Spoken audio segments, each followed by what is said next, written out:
Mga kababayan, ladies and gentlemen, Assalamualaikum, Warakmatullahi wa Barakatuh. Madayaw, mayong adlaw, kaninyong tanan. Magandang araw sa inyo lahat. The officials of the Office of the Vice President as well as each and every one of our satellite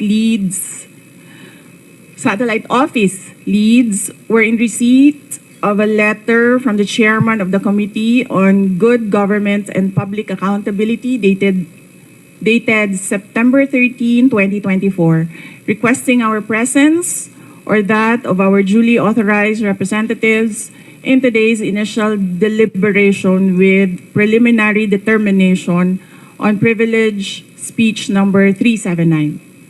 In view of the said letter, I am appearing before you today not only as the head of office, but more importantly as the duly authorized representative of all officials of the OVP.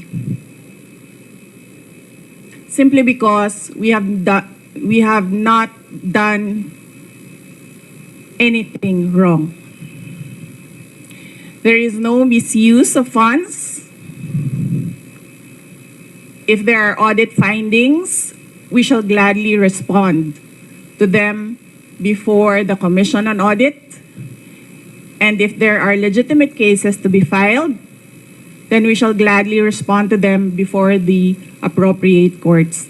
In relation to this, may I just say that I take notice of the opening speeches and nasabi doon, there is a determination of misfeasance, nonfeasance, and malfeasance. And those are cases that should properly be taken in the courts of law. What we are witnessing now is no ordinary legislative inquiry. This exercise is a well-funded and coordinated political attack. This much is evident from the very words of the privilege speech that prompted this inquiry.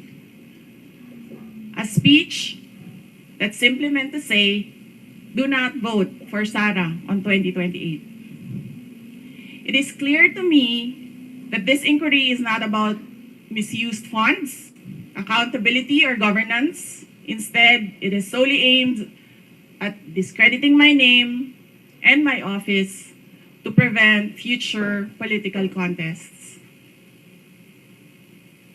I have publicly stated my reasons as to why I have chosen not to defend the OVP's budget proposal for 2025. I have narrated the issues I encountered in previous years, which can easily be confirmed by looking at the NEP, the GAB, and the GAA for fiscal years 2023 and 2024. Further, I have even shared the drama that transpired last year regarding the confidential funds.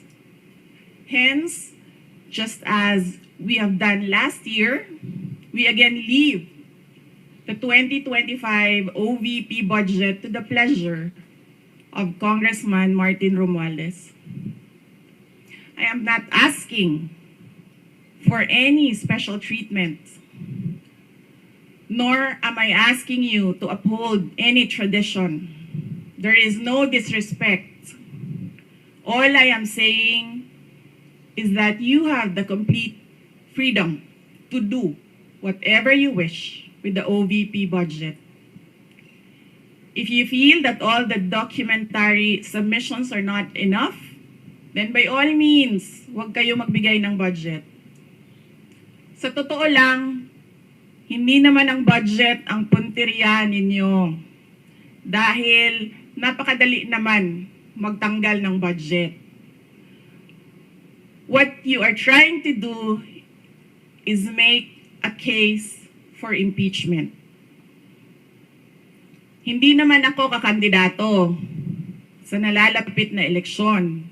Hindi ako namumulitika. Ang ginagawa ko lamang ay ang pagtupad sa aking oath of office at campaign platforms. na trabaho, edukasyon, at mapayapang pamumuhay. Sinabi ko na noon at ilang beses ko nang inulit na hindi ako ang problema ng bayan na ito. Ang totoong problema ng bayan ay kagutuman, kahirapan, iligal na droga, kriminalidad, terorismo, hindi na sapat na healthcare, kalidad ng edukasyon, kawalan ng plano ng infrastruktura para sa disasters, at marami pang iba. So, you may try to destroy me, you can skin me alive, and throw my ashes to the wind. But let it be known, you will find me unbowed.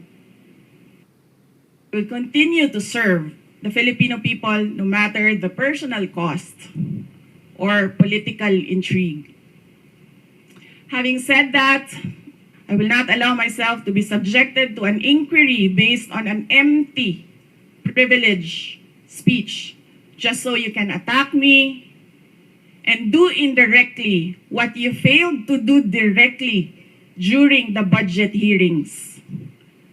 I therefore request this committee to terminate this inquiry for its clear lack of any proposed legislation or substantive matter for discussion.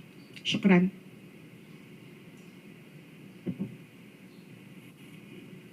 The committee cannot rule on that because the committee already took cognizance of this privilege speech.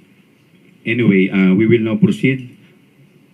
Next, we will recognize the Mr. representative from COA, Mr. Chair, Congressman Marcoleta. may I please raise a parliamentary inquiry? What is your parliamentary inquiry? Thank you, Mr. Chair. The rules of the committee says that this committee only acquires jurisdiction on matters of nonfeasance, misfeasance, malfeasance. And under Section 2, Mr. Chair of the rules, there should be a prior determination whether or not these malfeasance, nonfeasance, and misfeasance are directly or specifically relating to the persons charged of this. Has this committee made a prior determination of this? And if so, when did it happen? And where is the order specifying that the committee has just reached a prior determination? This is very important, Mr. Chair, because the rules also says that after determining or making a prior determination, this committee will set an order, and that is the only way that this committee acquire jurisdiction over the person's subject matter of this inquiry. And that particular order of prior determination will set out the parameters. If I can make a comparison, Mr. Chair, in regular court, it is called pre-trial order, where the parameters of the inquiry, the presentation of evidence or explanations or allegations are limited to that set of stipulation.